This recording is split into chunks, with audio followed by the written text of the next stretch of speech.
It started like any other story on a dating app. Laura was 29, lived in a big city and had almost given up hope of finding her soulmate through online dating.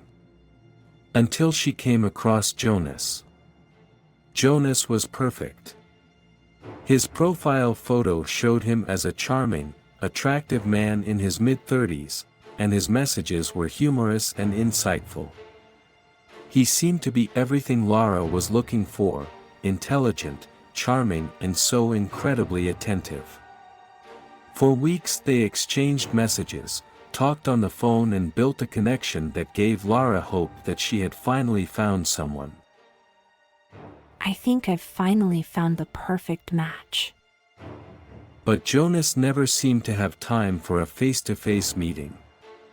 He kept postponing dates and had excuses as to why he couldn't come.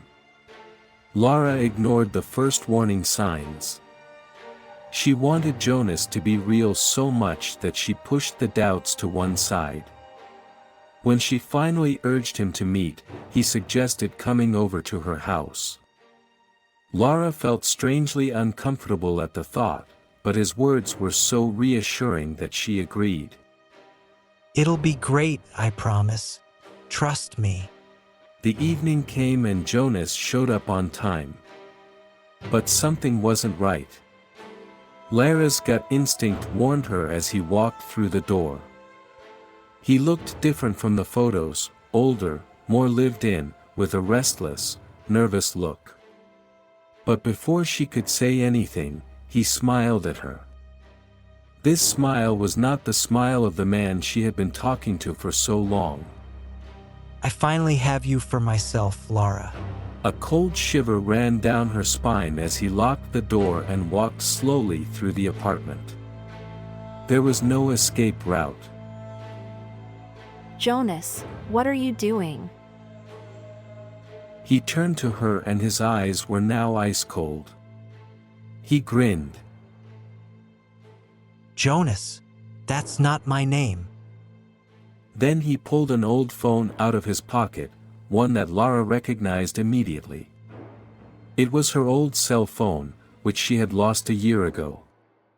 He had all the information, her contacts, pictures, videos and messages. Enough to know her preferences and create a suitable online dating profile. One that she was guaranteed to swipe right on. All he needed was patience. I've been watching you the whole time. Laura froze. It dawned on her. Jonas, the real Jonas, had never existed. The person standing in front of her was a stranger who had infiltrated her life for months, who had gained her trust and known her deepest secrets.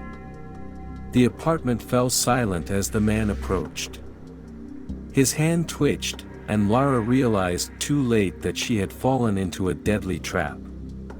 Her last image was the ominous smile of the man who had turned her life into a nightmare. Nina was skeptical when she came across the profile.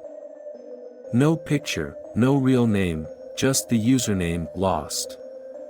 It was strange, but something about the messages on this mysterious profile drew her in. They weren't ordinary flirtations, but deep, thoughtful conversations that touched her on an emotional level she'd never experienced before. It feels so real, even though I've never seen him. Weeks passed and Nina realized that she wanted more from this stranger. She wanted to know who was behind the profound, almost poetic messages. But every time she asked for a picture or a meeting, he was evasive. Soon, maybe soon. Then, one night, after an intense conversation, Nina received a message that was different from the previous ones. It was shorter and strangely scary. I know where you are. Nina froze. It was late, almost midnight, and she was alone in her apartment. The thought that this stranger, whom she had never met, knew where she was made her throat go dry. She laughed nervously, thinking it was a bad joke. He's just trying to scare me. But then she received a picture. It was her own window, photographed from outside in the dark. The picture had just been taken, the curtain was exactly as it was hanging now. Someone was standing outside in the darkness, watching her. Panic overcame her and she jumped up from the sofa, pulled the curtains closed and switched off all the lights. But when she looked out of the window, there was nothing there.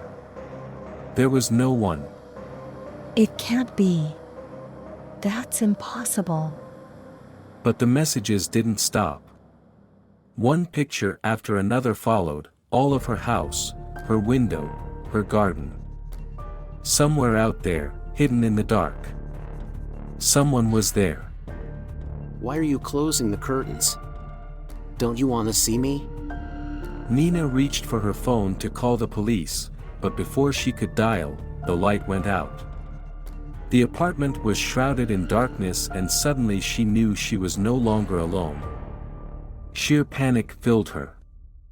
A soft scratching sound came from the hallway.